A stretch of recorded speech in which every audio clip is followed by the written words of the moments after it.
Indo Defense 2025, pameran industri pertahanan terbesar. 1.180 peserta dari 42 negara berkumpul, dari barat hingga timur. Para raksasa industri pertahanan dari seluruh penjuru bumi membawa mahakarya terbaik mereka. Rafale dari Prancis, Boeing dari Amerika, hingga Norinco dari Tiongkok. Bro, kamu tahu nggak? Indo Defense 2025 itu udah kayak momen plot twist di kawasan. Semua orang datang buat pamer teknologi, tapi yang bikin heboh justru Indonesia sendiri. Gara-gara apa? Gara-gara kapal rudal siluman tak berawak yang dipajang Republik Corp.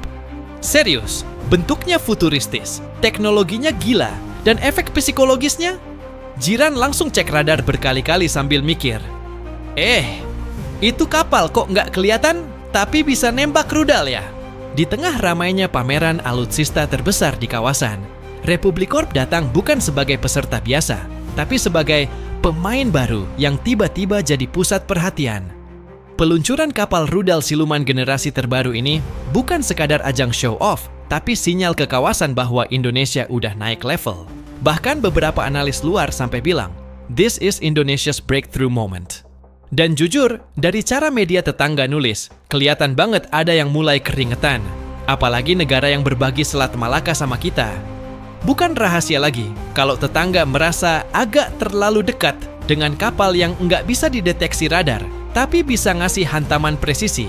Norman Joseph, founder Republik Corp, ngomong gamblang bahwa kapal ini bukan cuma produk teknologi, tapi simbol kebangkitan kemandirian bangsa. Di saat negara lain sibuk impor alutsista bekas, Indonesia justru bikin platform tempur modern yang relevan buat perang masa depan. Ini yang bikin negara tetangga, khususnya Malaysia, jadi makin waspada. Soalnya, kalau Indonesia udah bisa bikin kapal siluman sendiri, itu berarti game changer-nya bukan cuma di kapasitas serang, tapi juga di mental region. Ada jarak psikologis baru yang tiba-tiba muncul, dan itu bukan jarak yang enak buat mereka.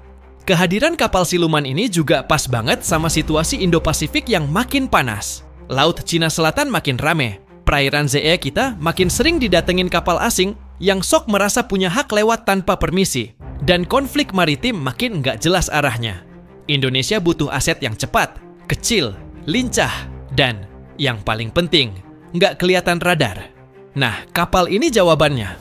Teknologi silumannya bikin dia bisa lewat kayak bayangan, bisa berawak atau tanpa awak, bisa masuk perairan dangkal, dan bisa nembak dengan presisi tinggi.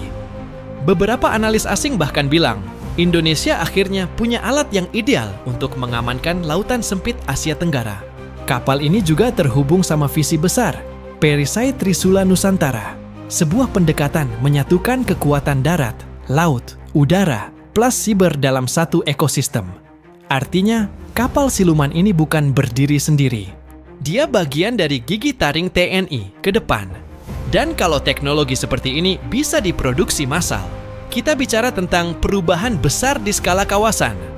Choke point seperti Selat Malaka bisa dijaga lebih ketat, infiltrasi asing makin susah, dan kapabilitas respon militer Indonesia naik berkali-kali lipat. Yang bikin kejutan makin besar adalah kerjasama bareng Aegis dari UAE. Dealnya nggak main-main, USD 7 miliar. Ada alih teknologi rudal pertahanan udara SK Ignite, kendaraan tempur IFV generasi terbaru, sistem siber kelas atas, pembuatan amunisi modern, sampai pengembangan kapal rudal siluman tak berawak yang sekarang lagi ramai dibahas itu. Indonesia tiba-tiba bukan lagi sekadar konsumen alutsista global, kita udah masuk ruang riset dan produksi bareng raksasa pertahanan dunia.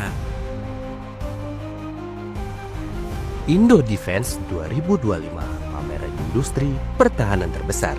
1.180 peserta dari 42 negara berkumpul, dari barat hingga timur. Para raksasa industri pertahanan dari seluruh penjuru bumi membawa mahakarya terbaik mereka.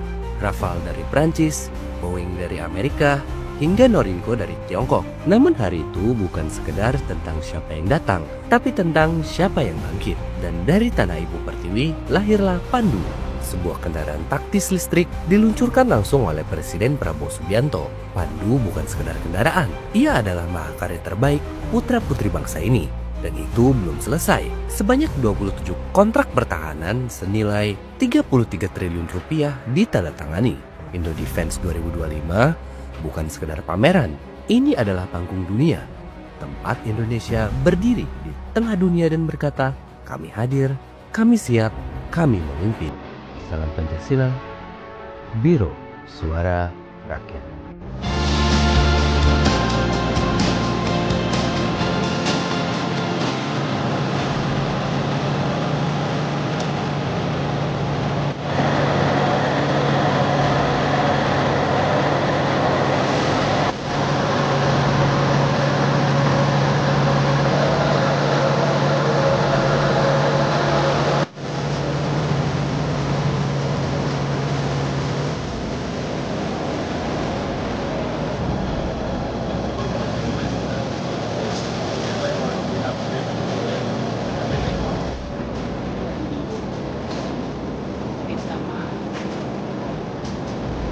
Tadi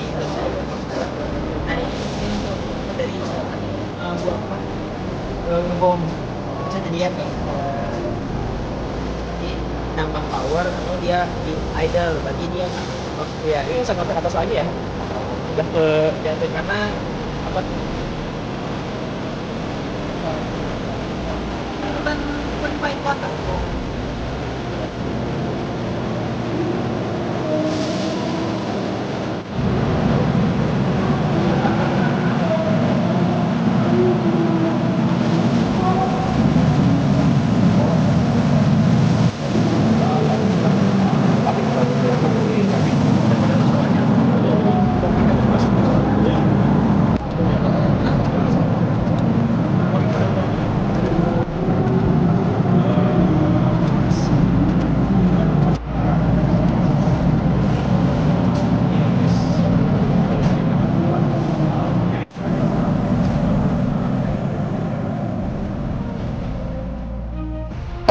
Kita harus bertempur.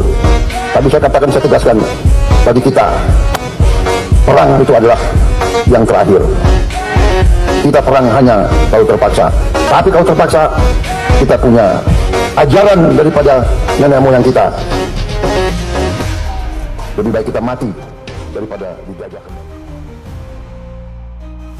Kalau banyak negara ASEAN masih fokus beli kapal bekas atau mempertahankan armada lama, Indonesia justru ngegas dengan pengembangan teknologi lokal.